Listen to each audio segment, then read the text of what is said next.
yaada kee keessatti eegame aadaluu dhuunfaa kee ta'e hundeedhaan seefitame.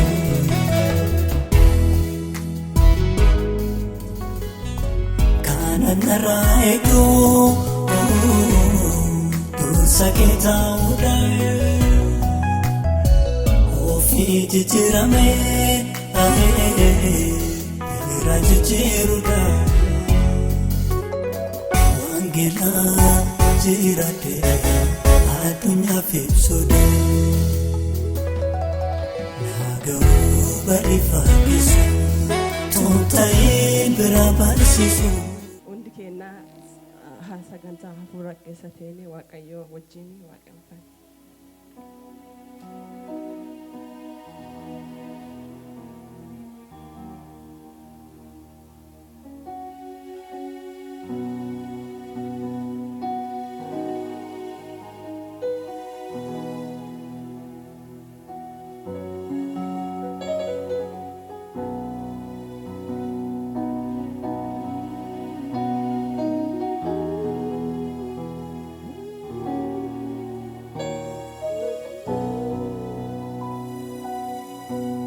Sikenada harka ko nagabi, sikenada harka ko nagabi,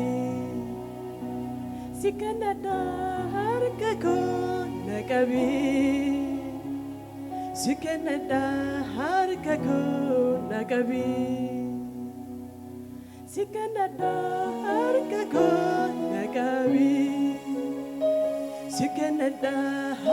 ko nagabi. Sikenada harka ko nagabi, sikenada harka ko nagabi. Simale nantau jireenyi, simale nantau jireenyi, simale nantau jireenyi, simale nantau. Simale nantau jireenyi, simale nantau jireenyi. Sikenada harka ko nagabi, sikenada harka ko nagabi, sikenada harka ko nagabi. Sikenada harka ko nagabi, simale nantau jireenyi, simale nantau jireenyi, simale nantau jireenyi, simale nantau jireenyi, simale nantau jireenyi. Jesus simale nantau jireenyi. Sikenada harka ko nagabi, sikenada harka ko nagabi, sikenada harka ko nagabi, sikenada harka ko nagabi.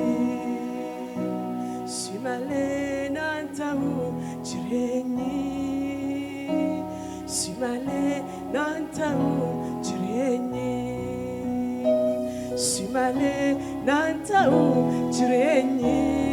Jesus simale nantau jireenyi.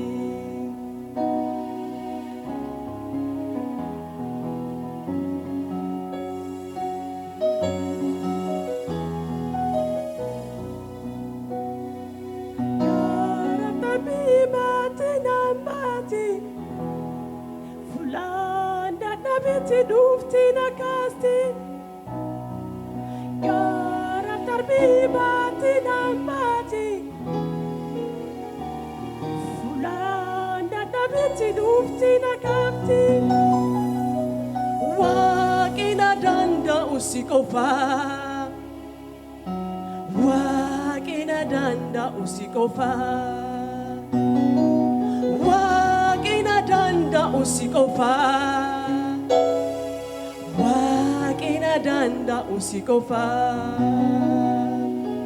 Waaqina danda'u si qofa. Waaqina danda'u si qofa. Gara tarbii baatti nambaati. Fulaan dadhabetti dhufti naqabdi. Gara tarbii baatti nambaati. Fulaan dadhabetti dhufti naqabdi. Waaqina danda'u si qofa. Waaqina danda'u si qofa. Waaqina danda'u si qofa. Waaqina danda'u si qofa. Waaqina danda'u si qofa. Waaqina danda'u si qofa. Waaqina danda'u si qofa. Waaqina danda'u si qofa. Waaqina danda'u si qofa. Waaqina danda'u si qofa. Waaqina danda'u si qofa. Waaqina danda'u si qofa. Waaqina danda'u si qofa. Waaqina danda'u si qofa.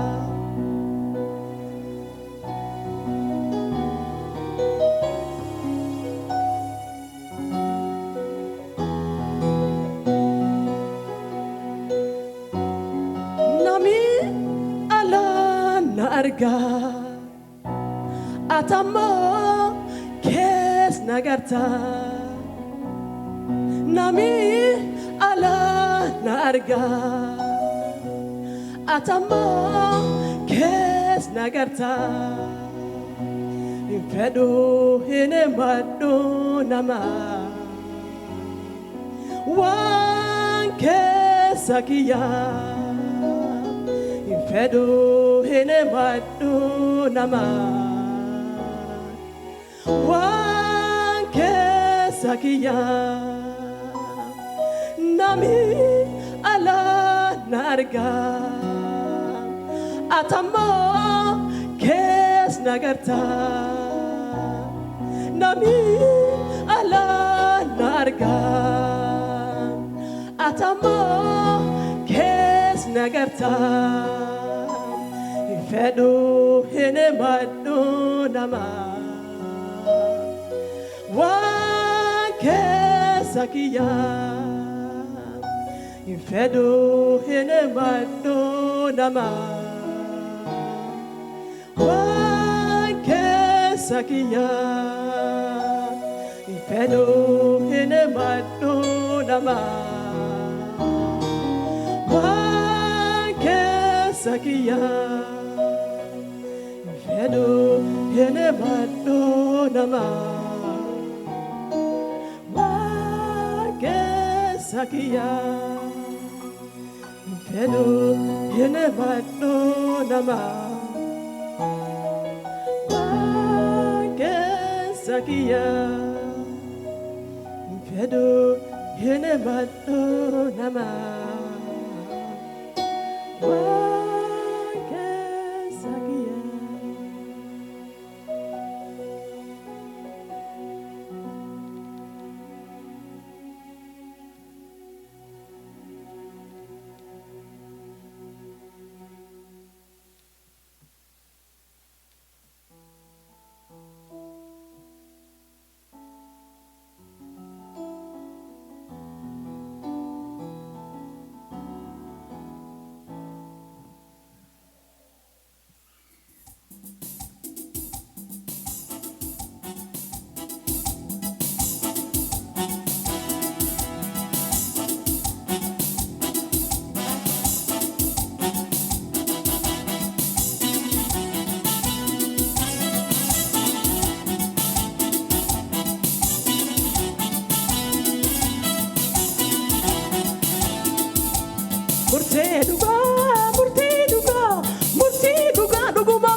Murteeduga awagarra yenna eegatu akawagina murteesu yenna kadatu murteeduga awagarra yenna eegatu yenna wagi dubbatu etu dowe dande yenna jata fi dubbatu tu akaedema yenna wagi dubbatu etu dowe dande yenna jata fi dubbatu tu akaedema akawagina murteesu yenna kadatu Murteeduga awagarra yenna eegatu akawagina murteesu yenna kadatu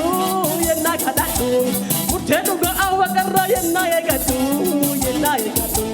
yenna wagi dubbatu enu dowe dande yenna jata fi dubbatu tu akaedema yenna wagi dubbatu enu dowe dande yenna jata fi dubbatu tu akaedema kalmeeti ya garagate galatani Kalmeeti ya garagate galatani Kalmeeti ya garagate galatani Kalmeeti ya garagate galatani Dubbiinti ya garagate galatani Dubbiinti ya garagate galatani Dubbiinti ya garagate galatani Kalmeeti ya garagate galatani Kalmeeti ya garagate galatani Kalmeeti ya garagate galatani Kalmeeti ya garagate galatani Kalmeeti ya garagate galatani Oduunti ya garagate galatani Oduunti ya garagate galatani Oduunti ya garagate galatani Kalmeeti ya garagate galatani Kalmeeti ya garagate galatani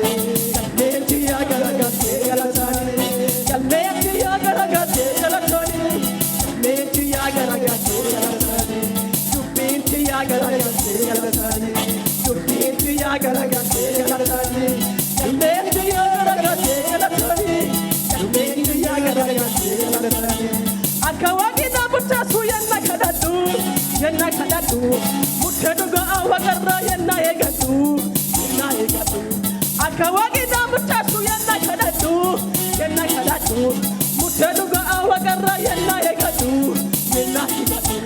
yenna wagi dubbatu enu dowe dande yenna jata fi dubbatu tu akaedema yenna wagi dubbatu enu dowe dande yenna jata fi dubbatu tu akaedema Kalmeeti ya garagate galatani Kalmeeti ya garagate galatani Kalmeeti ya garagate galatani Kalmeeti ya garagate galatani Dubbiinti ya garagate galatani Dubbiinti ya garagate galatani Dubbiinti ya garagate galatani Kalmeeti ya garagate galatani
Party Wakmikena wakuma durete Wakmikena wakuma durete Wakmikena wakuma durete Wakmikena wakuma durete Wakmikena wakuma durete Kalenti yagaragatte galatani Kalenti yagaragatte galatani Kalenti yagaragatte galatani Kalenti yagaragatte galatani Kalenti yagaragatte galatani Kalenti yagaragatte galatani Kalenti yagaragatte galatani Kalenti yagaragatte galatani Ya ijoollee harka rukutaati Ya ijoollee harka rukutaati Wata faarsina jirjiraati Ya ijoollee harka rukutaati Ya ijoollee harka rukutaati Wata faarsina jirjiraati Wata faarsina jirjiraati Wata faarsina jirjiraati Wata faarsina jirjiraati Wata faarsina jirjiraati Abbo faarsi itti gargaari Abbo faarsi itti gargaari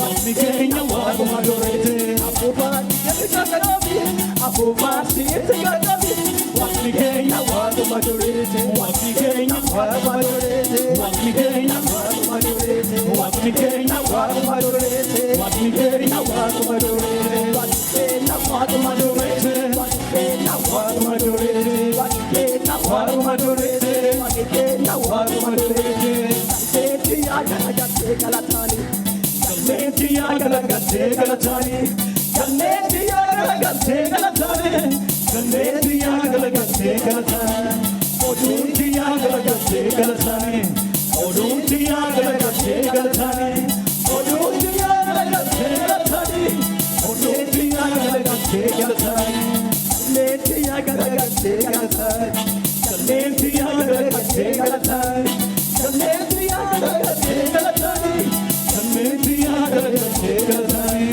Odunti yagaragatte galatani Odunti yagaragatte galatani Odunti yagaragatte galatani Kalenti yagaragatte galatani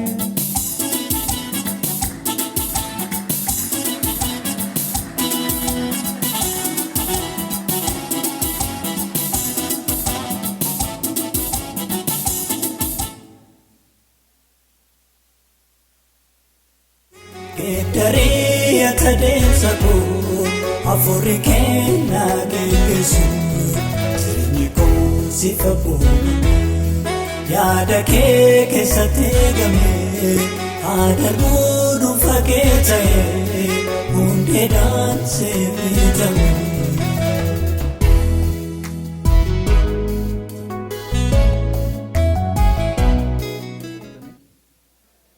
Meerka walitti reebnu waaqayyoodhaaf.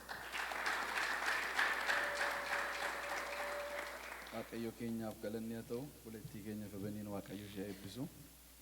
Eebbisaanii mee. Waaqayyo warra faarfatan baay'ee nuu kenne, waaqayyoof galanni haa ta'u. Dubbii waaqayyo isa ilaalaa jirutti fufnee walii wajjin ilaalla. Torbanni lama narraati natti fakkaata yoon dogoggoruu baadhee mul'ata Yohaannis boqonnaa 14 walii wajjin ilaalle. Mul'ata Yohaannis boqonnaa 14 keessatti wantoota gurguddaa sadii xiqqoonnee ilaaluu dandeenya. Sadii argine. Inni jalqabaa warri 144 suni warri mul'ata Yohaannis boqonnaa 7 irratti mallatteeffaman sun utuu dhiphinni sun hin jalqabin raawwatamuu dhiphinaa booddee immoo lakkaa'amuu isaanii lakkaa'amanii ammas 144 ta'uu isaanii Oolichaa wajjin immoo tulluu Xiyoonirra dhaabataniitu argamani. Bara dhiphinaa biyya lafaarratti ta'een beene dhiphina biyya lafaarratti ta'een beene dhiphina guddaa sana keessa darbanii jiraatanii wallaansoo hamaa sana mo'atanii hoolichaa wajjin dhaabbatanii akka isaan argaman maqaan hoolichaa immoo adda isaanii irratti barreeffamee akka jiru eenyummaa isaanii yommuu ilaallee arraba isaaniitti sobituun argamin waggaa dhiphinaa sana hamaa sana keessa sobii arraba isaaniitti utuun argamin qeerrota duudaa dubartii bira kan hin geenye kana jechuunis waaqa tolfamaa yeroo sana tureef kan hin saganne jechuudha malee kan hin fuune yookaan kan hin heerumne jechuu miti. Waaqa tolfamaa biyyi lafaa guutummaan safuu jedhee fi sagade xinnaan guddaan beekaan wallaalaan dhiirri dubartiin sanyiiniif qomoon namaa hundumtu kan sagadaniif sanaaf utuun sagadin utuun jilbeenfatin sagannumoo dhiifnu laata jeeniyyuu yaanni isaanii utuun xuraayin gara hoolicha deemuun dhumaatti hoolicha duukaa deemanii warra mudaan qabne ta'anii tulluu xiyoon irratti kiristoosii wajjin argamuu isaanii agarre. Baay'ee dinqiidha kun, baay'ee namatti tola. Eegumsa akkasii keessatti Waaqayyo akka inni itti nama eegu akka Saadiraaq Meesaaq Abdanaagoo abidda keessatti gatamanii abiddi garuu isaan gubuu akka hin dandeenye fooliin isaanii iyyuu aara aaratu hin jedhin akka achi keessaa ba'an jarreen sunis dhiphina amaa sana keessaa ba'anii dhaabbachuu isaanii agarre jechuudha. Ittaansine immoo ergaan ergamoota sadanii dhufuusaa ergamaan inni tokko wangeela bara baraa baatee biyya lafaatti lallabuuf ba'uusaa. Waa'ee wangeela bara baraa kana walii wajjin ilaalleerra. Gooftaan keenya Yesuus Kiristoosiif Yohaannis wangeela mootummaadha akka lallaban Yohaannis cuuphaan. Nu immoo wangeela misraachoo akka lallabnu har'a. Isaan ba'an sun sadan immoo bara dhiphinaa sana keessa kan lallabamu immoo wangeela bara baraa akka ta'e bara beekuun baay'ee barbaachisaadha firoota ko. Fuula Waaqayyoo duratti hojii qabu hojjechuudhaaf. Namoonni kakuu haaraa keessa taa'anii akka kakuu moofaatti kadhatan baay'eedha. Namoonni kakuu haaraa keessa taa'anii akka kakuu moofaatti lallaban baay'eedha. Namoonni immoo kakuu haaraa keessa taa'anii ammas firdii isa jarrisuun lallabuuf jedhan har'a lallaban baay'eedha. Bara keenya beekuun, ayyaana keenya beekuun, waan nutti kenname beekuun baay'ee barbaachisaadha. Waliin makuun nurra hin jiru. Kanaaf wangeelli nu lallabnu maanni jennee wangeela misraachooti. Innis maanni dhiiga ilma isaa Yesuus Kiristoosiin cubbuun kee sii dhiifamee qulqullooftee cabbii caalaa addaattee jirbii caalaa qullooftee. Maanni inni nu lallabnu ayyaanni Waaqayyoo akkasumatti tola sii kennamee ayyaanaan amantiidhaan immoo isa fudhattee fayyiteettaa hojiidhaan mitiidha. Hojjetaan geeddaramee kan hojjetu ammas utuu hin taane Kiristoostu si keessa galee hojjeta. Ati of keessa Kiristoosiin galchii hojjechiisi humna fuura qulqulluun guutamiiti yaada Waaqayyoo biyya lafaa irratti mul'isiidha. Wanti nu lallabuun nurra isinii galee nuyi garuu isa sana lallabuu barbaanna hin hojjetu ofii sin rakkannaa nama sin rakkifnaa waan isin dinqumu Waaqayyoon isin rakkifna. Kanaaf Phaawulos ergamaanii warra Qorontoosiin nu hojjetoota kakuu haaraati. Boqonnaa sadii irratti nu hojjetoota maaliiti? Nu hojjetoota kakuu haaraati. Kanaafis akka Museedhaa hin goonu yeroo namoonni gara kakuu moofaa isaatti deebi'anii dubbisanii maaltu taadhe hin golgamu ammas isa karaa Kiristoos tarsa'e golgaa sanatu dhufee isaan duratti deebi'ee Kiristoosiin arguu dadhabu. Kanaaf amma nuyi gaadidduu lallabuu dhiifneetu isa mul'ate guutummaa Kiristoos sana lallabna jechuudha. Kan waldaan lallabuudhaaf ishee irraa eegamtu waan isin dinqu ajandaan afurri qulqulluun waggaa 2000 kan irratti qabaateef hamma gaafa waldaa fuudhee deemuttis qabaatu tokkoof tokko duwwaadha innis Kiristoosiif Kiristoos duwwaa mul'isu. Kanaaf waldaani Kiristoosiif Kiristoos duwwaa lallabuu qabdi. Egaa wangeelli misraachoonni raayi kan keenya. Kanaaf lallabii jara sanaa nuun fakkaatu. Inni jalqabaabee maal jedhee yeroon Waaqayyotti faradu dhiyaateerooti Waaqayyoon sodaadhaa galatas galchaa fi Waaqayyo sakam isa bantii Waaqaaf lafa uumama hundumaa uume jedhee jala muree dubbate. Inni lammaffaa moo bayeetu jigdeetti Baabiloon guddittiin xoofoo dheekkamsa Waaqayyoo dhuguudhaaf jetti. Isheen isa taanutti barreessa Baabiloon kun. Inni sadaffaan immoo ba'ee warri mallattoo bineensichaa adda keessan yookaan harka keessanitti yookaan immoo lakkoofsa maqaasaa sana ofirraa qabaatanii xoofoo dheekkamsa Waaqayyoo utuu waliin hin makamin inda warra deenyadhamini torban lamarraa utuu waliin hin makamin ila gonfoon keenya kun wal caalu firdiinis wal caalu amma numti cubbamaanu cubbuu Kiristoosiin hin barbaadu yoo jedhayyuu isumayyuu fooyyeffachuuf isinii galee isumayyuu fooyyeffachuuf ammeenya isaa xinneessuun gaarii. Achuma keessayyuu wal caala waan ta'eef inni kaaniin warra deema dhuguu dheekkamsiisan warra kaaniif immoo bishaan itti naqeetu qabbaneessaa fi deemu hammitti naqamuun irra jiraatu hammi wanti dheekkamsa sana qabbaneessu itti naqamuun irra jiraatu akka hojii isaatti kennamaaf jechuudha. Kanaaf warrumti ammeenya hojjetan iyyuu Kiristoos kanan barbaannu jedhanii warri rijeektii godhan fayyina waaqayyo biyya lafaaf fidayyuu ammeenyuma isaanii hir'isuun isaanii wayyaaf. Isa laallee sadaffaa irratti immoo biyyi lafaa kun akka isheen haamamtu haamichi lama akka ta'u bara dhibbinaa sana keessa haamichi lama akka ta'u tokko haamuudhaa fi duumessa yaabbatee akka dhufe inni immoo ilma namaa akka fakkaatu Kiristoos akka inni ta'e yeroo jalqabaaf Kiristoos haamtu baatee akka dhufe iddoo sanatti agarra. Inna isaanii ergamaanii inni ibidda irratti aangoo qabu fire department yookaan fire ministry jechuudha. Akkuma ulaagaan hojiidhaa biyya kana keessa jiru achi sadarkaa hojiitu jira. Waan isin dinquu samiin kuni toori mana waaqayyoodhaa baay'ee bareedee matu namatti tola malee abbaamti tuuf jedhee ka'ee waan itti dhagaame wayiin godhu. Isinii galee natti mul'ateedhaan ka'ee namni waan hojjetu. Toora qabatee namni dipaartimentii isaa keessa taa'ee eenyu ka'ee yeroo kamitti maal akka hojjetu beeka. Toora sanarra darbuuni waliin boocuun hin jiru. Manni waaqayyo akkas ta'utu irra jira baay'ee wayi. Yeroo manni waaqayyo wal maru natti hin toloonaan.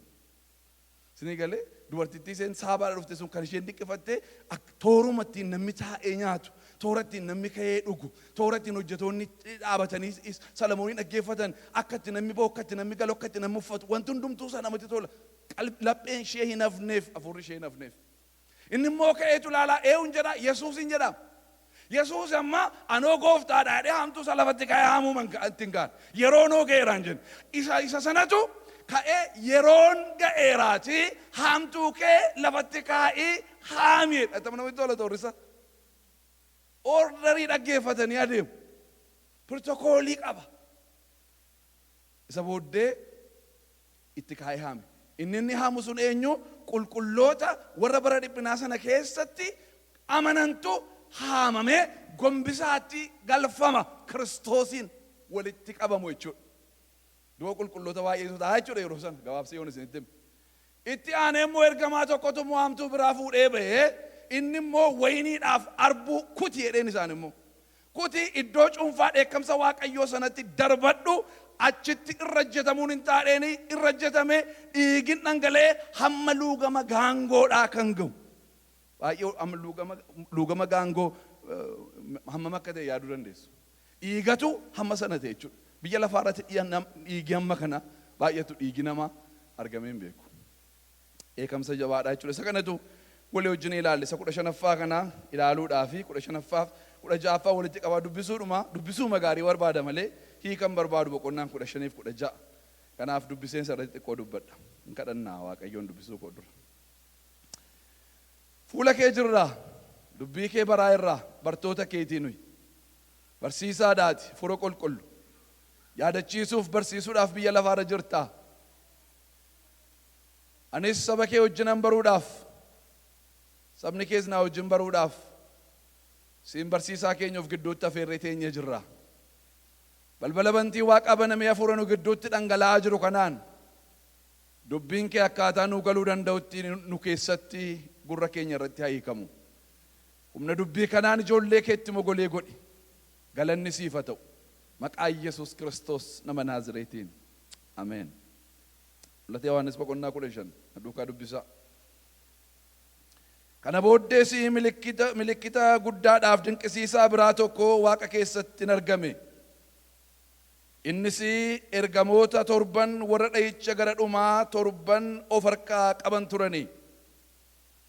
Dheekkamsi Waaqayyoo isaan kanaan waan dhaabbatuuf dha'icha gara dhumaa jedhame. Dha'icha isa dhumaati kun.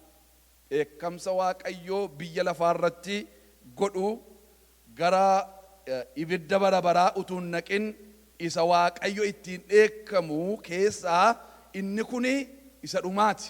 Kana 7 booddee waan biraatiin dheekkamu jechuudha Waaqayyo. Ergasii ani wanta akka galaanaa dhoqqee of ilaalli ibiddaan makaarraa hojjetame tokko in argame. Akkasumas warri bineensichaa fi bifa fakkeenya bineensichaa lakkoofsa maqaa isaatii fi dhaabbatu irrattis moo'icha argatan kiraara isa kan Waaqayyo harkatti qabatanii wanta akka galaana dhoqqee of ilaalli sana bukkee dhaabbatanii nan arge. Isaan faarfannaa Musee garbicha Waaqayyoo faarfannaa hoolichaas hin faarfatu. Yaa Waaqayyo gooftaa hundumaa dandeessu hojiin kee guddaadha dinqisiisaadhas. Ati yaa mootii saba hundumaa karaan kee ati yaa mootii saba hundumaa karaan kee hundinuu qajeelaadha dhugaadhasi. Yaa gooftaa namni sin sodaanne maqaa kees kan hin guddifne eenyu? Si'i duwwaatu qulqulluudha. Sabni hundinuu in dhufu siifis in sagadu. Gochaan kee inni qajeelaan mul'ateera hin jedhu jedha. Wanta akka of ilaalli dhoqqee irraa hojjetame abiddaan wal makamee hojjetame tokkotu argamee jedha teessoo Waaqayyoo fuulduratti.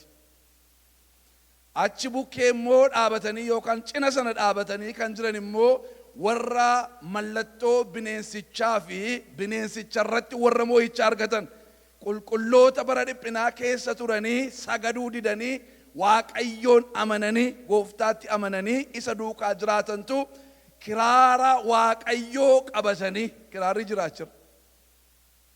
Kiraara Waaqayyoo qabatanii bara keessa kiraarri jira meeshaanii jira. Waldaan kiristiyaanaa yerootti meeshaa fudhachuu dadhabdee rakkatti tureera. Garuu ammayyuu bara keessatti fudhannee agarra meeshaa kana. Meeshaa iddoo kanatti ammas of gidduutti jaallan. Garuu achitti namooti kolleejjii dhaqanii baranii faarfatu miti achitti. Yookaan kennaadhuma isaa qabaataniitu namooti kennaa isaa dandeettii isaa qaban taphatu miti achitti. Isinii galeera wanti isaa. Achitti gatiidhaan taphatama wantichi. Gatiin biyya lafaa keessatti hojjenneen amma iddoo kanatti kiraarri kun kan kennameef waldaadhaaf miti. Kan kennameef kuni namoota bara dhiphinaa sana keessa amananii gooftaatti jiraataniifitu kiraarri kan Waaqayyoo kiraarichi kan Waaqayyooti addaddaan isaanii kennameetu cina lafa waan suphee fakkaaturraa hojjetame akka of ilaalli sana ibiddaan makamee hojjetame sana bira dhaabataniitu warri 144 irra dhaabatu wanticha. Isaan immoo bira dhaabataniitu faarfannaa Museetiif faarfannaa hoolichaa faarfatu.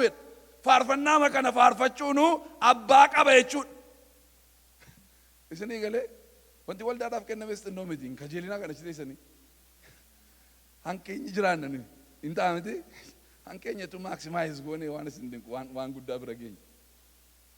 Isaan duwwaadhaaf kenname jechuudha kun egaa. Ni kuni koortii teessoo Waaqayyoo biratti fuula duratti. Inni galee iddoodhuma sana achuma fuula Waaqayyoo sana dura dhaquun iyyuu Yerusaalem kun bal'inni ishee akka ta'e isinitti agarsiisa. Warri kitaaba koo dubbiftan immoo arguu dandeessu. Baay'ee bal'aadha Yerusaalem kun. Hojjaa ishee yeroo safaramee nutti himamu bal'inni ishee yeroo safaramu kuni namni tokko safaruma dalga safareetu nu geessii kuniidha. Waan isin dinquu nama gaawaansa utuu biyya lafaa guutummaa nama dee'unga. Garuu namni achii ba'ee gara teessoo Waaqayyoo kana dhufuuni egaa beektu isinii kanaaf jarri kuni achuma jiru jechuudha fuuldura sana dhaabachuunu gatii dhiphina isaanii sanaan waan dhufeef itti galuun keenya Kiristoosiin kan inni dhufu garuu gatiin kennamu immoo jira jechuudha akka sanatti. Kanaaf jarri kuni iddoo guddaa dhaabatanii faarfannaa guddaa faarfannaa Musee faarfannaa Kiristoos kakuu haaraaf kakuu moofaa kaasuu isaatii waliin makaniitu etuu isaan iddoo sanatti faarfatanii argina. Hojiin Waaqayyoo mudaa kan hin qabne qajeelaa ta'uusaa sirrii ta'uusaa jarreen kun utuu isaan dhaabatanii dhugaa ba'anii lakkoofsa 5 kaasee eeggadha. Kana booddee waan biraa tokko nan arge. Mana qulqullummaa inni Waaqarraa dunkaanii dhuga baatu hin baname. Ergamoonni 7 uffata calaqqisaa quncuu muka talbaa qullaarraa hojjetame uffatanii qoma isaaniitti hidhata warqee hidhatanii dha'icha 7 sana of harkatti qabatanii mana qulqullummaa sana keessaa hin ba'an. Uumama lubbuu qaban arfan keessaa inni tokko waciitii warqee irraa hojjetaman 7 eekkamsa Waaqayyoo isa barabaraa jiraatu akka keessa guutetti ergamoota 7niif kenne. Manni qulqullummaa suni guddina Waaqayyoof aangoo isaarraa kan ka'e aaraan hin guute. Hamma yeroo dha'ichi 7 ergamoonni 7 fidan sun raawwatamettis eenyullee mana qulqullummaa sana lixuu hin dandeenye jedha. Amma immoo waan biraa tokkoon argee jedha Yohaannis. Waan biraa tokkoon argee mana qulqullummaa isa waaqarraatu baname mana qulqullummaa waaqarra jira Museen mana qulqullummaa isa waaqarraa argeetu akka argite sanatti naa ijaarii jedheen akkuma itti fakkaateetti faduuliidhuma injiinaroo beekamaa tokko waameedhuma yookaan filannoo namootaatiin hin ijaaramne manni qulqullummaadha itti agarsiise isa waaqarraa itti agarsiise akka sanatti Museen dhufee ijaare jechuudha kanaaf oriijinaalli isaa manni qulqullummaa waaqayyoodhaa waaqarra jira amma isatu baname yeroo banamu immoo godoo sana keessatti dunkaana sana keessatti kan dhuga ba'umsaan argee gabatee kakuu waaqayyoodhaa iddoo sanatti argee jechuudha isa oriijinaalli isaa achi jiru nan argee utuun isa laalaa jiru immoo uffata calaqqisaa quncuu talbaarraa hojjetame uffatanii ergamoonni torban gara dhumaatti ayicha biyya lafaarratti naquudhaaf jedhan mana qulqullummaa sana keessaa as ba'uu isaaniin argee uffata calaqqisaa uffatanii uffata miidhagaa uffatanii morma isaanii irratti warqee kana diratanii achi as ba'anii mana qulqullummaa keessaa isa booddee uumama lubbuu qaban arfan keessaa immoo tokko dhufee ilaalaa mas pirootokoolii tokko dhufeetu jarreen torban kanatti waciitii eekkamsi waaqayyoo isa barabaraan jiraatu keessa guute sana fuudheetu torban isaaniitti kenneedha jarreen kun eekkamsa dhangalaasuudhaaf kan isaan dhaabatanii kaa'amanii yeroo isaanii eeggataa jiranii manni qulqullummaan banamee uffata uffatanii dirata warqee diratanii qophaa'anii jiru yeroo isaan as ba'anii fudhatanii mas hin baane dhufee immoo eewu kennaafi uumama lubbuu qaban arfantu jira iddoo teessoo waaqayyoo jenneerraa isaantu agarsiisaa jira Yohaannisitti wanta waaqarratti ta'u kana tokko dhufeetu isaan keessaa waciitii sana fuudheetu torban isaaniitti itti kenne jechuudha torban isaaniitti isa booddee manni qulqullummaa suni aaraan guute gaafa isaanii waciitii sana harkaa fuudhan aaraan guute finni waaqayyoo manicha keessa guute hamma dheekkamsi torban sun raawwatamutti namni tokko iyyuu mana qulqullummaa keessa ol lixuu hamma hin dandeenyettitu eekkamsaan guuteedha boqonnaa 16 yommus mana qulqullummaa sana keessaa sagaleen guddaan ergamoota torban sanaan dhaqaa waciitii dheekkamsa waaqayyoo torban keessaa lafarratti gadi naqaa jedhu nan dhaga'e jedha as ba'anii uffata isaanii uffatanii qophaa'aniiru yeroo eegaa jiru balballi gaafa namuu as hin ba'anii mul'atanii bineensota arfan keessaa tokko dhaqee waciitii isaaniitti kennee dheekkamsa isaanii qopheeffatanii amma immoo sagalee biraa eegu sagaleetu guddisee dhaga'ame maal kan jiru dhaqaatii waciitii keessan keessaa dheekkamsa kana biyya lafaarratti dhangalaasaa kan isaaniin jedhutu immoo dhaga'ame egaa ergamaan inni duraa achii ba'ee waciitii isaa keessaa lafarratti gadi hin naqe madaan sodaachisaanii fi dhukkubsaanii namoota gubaa bineensichaa of harkaa qaban warra bifa fakkeenya isaatiif sagadanitti hin nam'e jedha kanaan dura karaa Musee garbicha waaqayyoo dhayichinni ja'affaanii biyya Gibxi keessa kan jiran namoota hundumaa dhiitoodhaaf madaadhaan rukutuu ture kanaan dura ta'ee beeka jechuudha wanta akkasii biyya Gibxi keessatti amma immoo ergamaan inni jalqabaa kun yeroo dhufu waciitii isaa keessa isa jiru biyya lafaarrattitu dhangalaase yeroo inni biyya lafaarratti dhangalaasu namoota mallattoo bineensichaaf lakkoofsi maqaasaa adda isaanii yookaan harka isaaniitti jiru biyya lafaarra jiran hundumaarratti tokko biratu hin darbin xinnaa guddaa beekaa wal'aalaa dhiira dubartii isa barate san baratin hundumaarratti madaatu isaanitti ba'e biyyi lafaa guutummaan madaadhaan rukutamte warri bineensichaaf sagadan dheekkamsa isa jalqabaatiin ergamaan lammaffaan immoo waciitii isaa keessaa galaanatti gadi naqe innis akka dhiiga nama du'ee keessaa dhangala'u ta'e wanti lubbuu qabanii galaana keessa jiraatanis hundinuu hin du'aniidha ni lammaffaan hin dhufe waciitii isaa inni immoo galaana irratti dhangalaase uumami galaana keessa jiran hundumti isaanii tokkotu nafin uumama lakkoofsi isaanii baay'ee ta'etu galaana keessa jiraatu yeroo sana hunduma isaaniitu wal faana dheekkamsa kanaan du'e dhiiga kan fakkaatu dhiiga miti dhiiga fakkaata dhiiga nama du'e keessaa ba'u maansaa baruu barbaade baruu hin dandeenye namoonni beektan jiraachuu dandeessu dhiiga nama du'e keessaa ba'u fakkaata wantichi bishaanni sun wanti inni fakkaatu uumama lubbuu qaban galaana keessa jiran hundumaa irratti dheekkamsi sun ta'e jechuudha Ergamaan inni sadaffaan immoo waciitii isaa keessaa lagarratti burqituu bishaan irratti gadi naqe. Isaan immoo dhiiga hin ta'ani.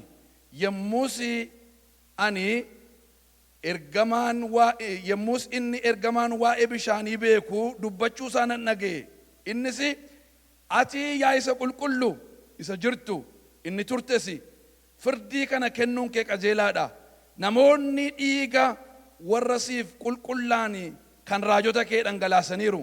Ati immoo dhiiga akka dhuganiif isaaniif laatteetta. Kun wanta isaaniif ta'uudha jedhe.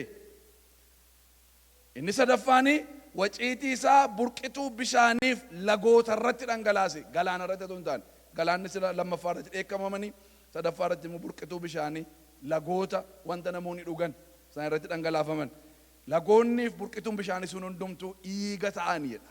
Kunis warra Gibxitti dha'icha Museen Gibxi irratti fidetti kanaan dura ta'eera. Dhiiga ta'e.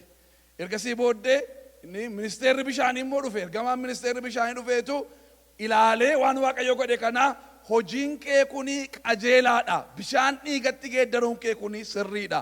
Warra siif qulqullaan raajota kee dhiiga isaanii dhangalaasaniiru waan ta'eef dhiiga dhuganiif isaanii laatte. Kanaaf namoonni eekamsa isaa sadaffaa kana booddee wanti isaan dhugan dhiiga ta'a jechuudha bishaan. Bishaan qulqulluun yeroo sana hin jiru dhiiga malee. Dhuguutu immoo irra jira sababa ta'eef bishaan sana malee jiraachuu waan hin dandeenyeef hin dhugu jechuudha. Lakkoofsi 7 sagaleen tokkos iddoo aarsaati eeyyee yaa Waaqayyo gooftaa hundumaa dandeessu firdiin kee dhugaadha qajeelaadhas utuu jedhu hin dhaga'ame. Wanta Waaqayyo godhe kanaaf ammas deebi'anii firdiin isaa qajeelaa akka ta'e himanii Waaqayyoon utuu galateeffatanii argina. Lakkoofsa 8 ergamaan arfaffaan immoo waciitii isaa keessaa biiftuu irratti gadi naqe. Inni immoo ibidda isaatiin namoota waxaluun hin kennameefi namoonni o'a sodaachisaa sanaan in waxalamani. Kana keessatti immoo isaan Waaqayyo sadha'icha kana hundumaa irratti gooftummaa qabu maqaa balleessan malee yaada garaa isaanii hin geeddaranne Waaqayyoofis ulfina hin kennine jedha. Ergamaan arfaffaan aduu irrattitu waciitii isaa keessaa dheekkamsa dhangalaase. Aduun kun akka ibiddaa namoota waxalteedha. Wanti aduu kana namarraa dhowwu yeroo sana hin bada jechuudha. Kanaaf humna addaatiin aduun namoota gubde. Kana keessatti namoonni qalbiin diddiiranne isa firdii kana hambisuu danda'u Waaqayyoon duratti qalbiin diddiiranne maqaa balleessan malee jedha. Dheekkamsi arfaffaan aduu irratti kan inni ta'u. 12 lakkoofsa 10 ergamaan shanaffaan immoo waciitii isaa keessaa teessoo bineensichaa irratti gadi naqe.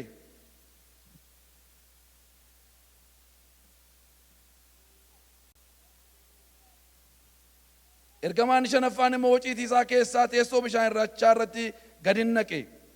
Mootummaan bineensichaas dukkana limixiitiin namoonni dhiphina kana keessa arraba isaanii ciniinnatani. Dhiphina isaaniifis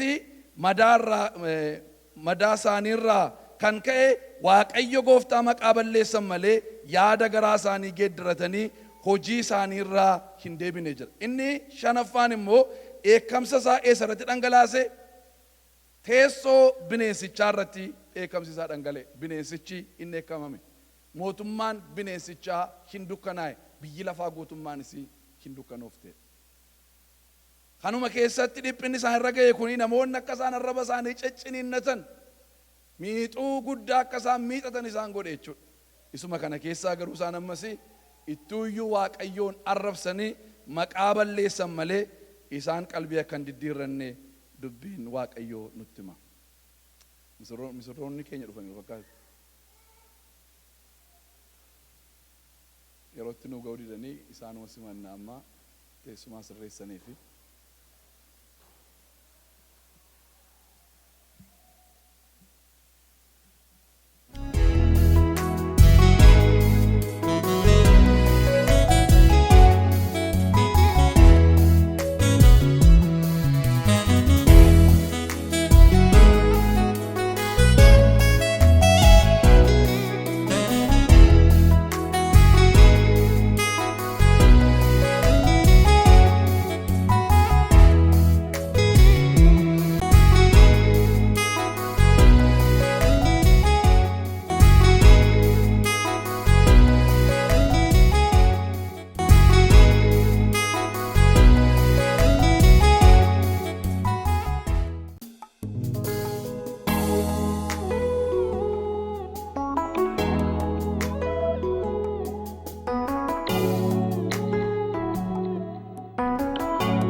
yaaddaniirtu.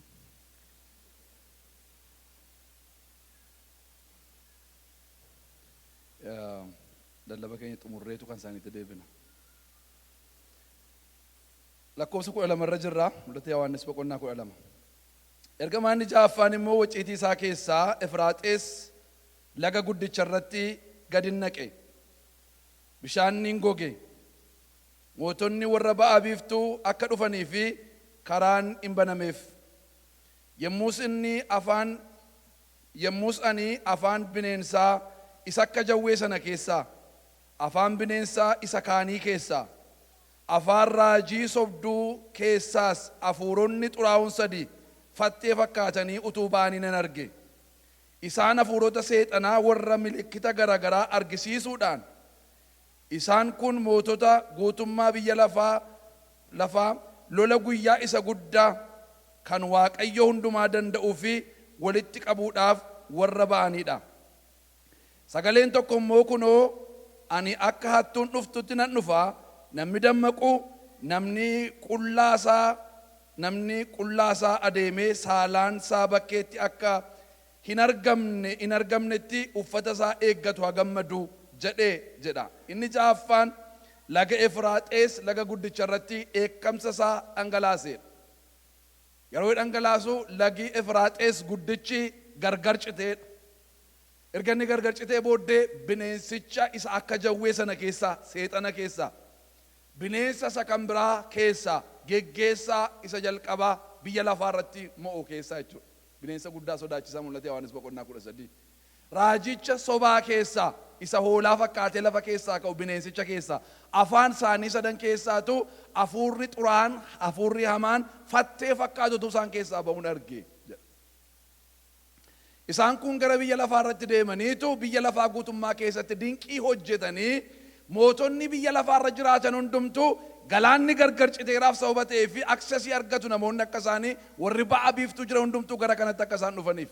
Lola Waaqayyoo isa guddaa afaan Ibraayisxiitti Armaageedoon jedhamu sanaaf akka namoonni dhufaniifitu karaa banu jechuudha. Kanaaf ejensoota isaanii sadani seexanni ejensii tokko erga, geggeessaan sun ejensii kan biraa erga, ni geggeessaa sanaaf hojjetu, raajiin sobaan sun ejensii kan biraa ergu, ejensoonni kun sadanii biyya lafaarra deemanii dinqiidhaaf milikkitaan dubbii gurguddaadhaan namoota amansiisanii namoota gara sanatti iddoo sanatti achi as fidu jechuudha. Kanaaf galaanni kuni gargar citee Waaqayyo karaa isaa akka qopheessaaf iddoo kanatti agarra. Sagaleen dhagayetuun kana ilaaluu jedhanis maa inni akka tuuttan dhufa sababa ta'eef namni qullaan isaa akka hin argamnetti uffata isaa eeggatu haa gammadu kan jedhu ture. Lakkoofsi 16 hafuuronni hamoonni suni mootota sanaa iddoo afaan Ibrootaatti Armaageedoon jedhamutti walitti hin qabani. Ergamaa inni torbaffaan waciitii isaa keessaa qilleensa keessatti gadi naqe. Sagaleen guddaan tokko mana qulqullummaa keessaa teessoo sana biraa ba'e. Ta'eeraa jedhe. Balaqqisni balaqqeessa'e, sagaleen biraas kakawweenis wal jalaa hin qabani. Laftis guddiseen socho'e. Guddinni socho'ina lafaa suni erga namni biyya lafaa irratti uumame sanyiin isaa takka kan hin ta'inidha. Mandarri inni guddichi kutaa sadiitti gargar hin cabe. Mandaroonni saba biyya lafaa hin jigani. Waaqayyo Baabiloon guddittii xoofoo dheekkamsa sodaachisaa keessaa akka dhugduuf isheedhaaf kennuu hin yaadate. Biyyi bishaan keessaa hundinuu baqatanii sokkani. Tulloonnis hin argamne. Cabbiin dhagaa gurguddaan tokkoon isaa akka kiiloogiraamii 60 ulfaatu waaqa keessaa namoota irratti hin bubu'ani. Dhayicha cabbiin sun baay'ee guddaa sodaachisaa waan ta'eef isarraa kan ka'e namoonni Waaqayyoon maqaa balleessanidha. Waa'ee Armaageedoon lola kana gara fuulduraatti walii wajjin barra. Kanaaf isan tokko. Inni torbaffaan immoo waciitii isaa keessaa qilleensa irratti dhangalaase. Sagaleen guddaan dhaga'amee ta'eeraa raawwateeraa jedhe. Gooftaan keenya Yesuus Kiristoos fannoo irratti yeroo ol ba'ee raawwatameera jedhe gatii cubbuu keenya nurraa ba'uusaa hima. Dhumarratti immoo sagaleen guddaan ba'ee amma dheekkamsis raawwateera, wanti hundumtuu xumurameera. Mootummaan kana booddee ta'u kan Masiihicha kan Kiristoosiif kan Kiristoos duwwaa waan ta'uuf wanti hundumtuu dhuma jala akka ka'e sagaleen guddaan dubbate jechuudha. Bakakkaan kakawween wal jalaa qabaniitu dhaga'amani. Biyyi lafaa akkaataa kanaan dura sochootee hin beeknetti sochoote. Biyyi guddichi suni iddoo sadiitti gargar cabe. Socho'ina lafaa sanarraa kan ka'e iddoo sadiitti gargar cabe. Waaqayyo Baabiloon gudditti eekkamuudhaaf yaadate. Baabiloon guddittiin kun itti aansineetu walii wajjiniin barra. Kanaaf har'a waa'ee Baabiloon guddittii sin tuqu. Biyyoonni bishaan keessaa deseetonni hin baqatane lafa isaan bu'anii hin argamne. Tulloonni yeroo dheekkamsa isa torbaffaa sana booddee tulloonni hin jirani. Tulloonni achumaan baqatu achumaan badu. Wantoota gurguddaa akkasii ta'e jechuudha. Cabbii akka kiiloogiraamii 60 akka paawundii 132. Paawundii 132 jira as keessa. Paawundii 132. Jiru. Ulfaataa hundumtuu akka koo. Waanuma amma namaa ga'u tokkotu jechuudha.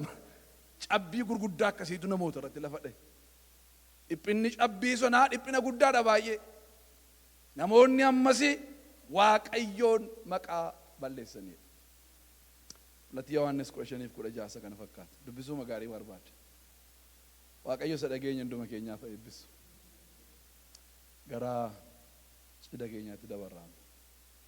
Obboleessa keenya obsasaa wajjin hin faarfanna. Obsasaa meer. Obsasaa kottaan faarfanna. Beera hordofsiisuu yaadeen godhu gooftaa kunsi gammachiisuu kanan narraa eegduu dursa kee taa'uudhaan ofii jijjiiramee bira jijjiiruudhaan wangeelaa jiraatee addunyaaf ibsuudhaan naaga'uu barreeffageessu tuuta'ee bira barsiisu geeddaree.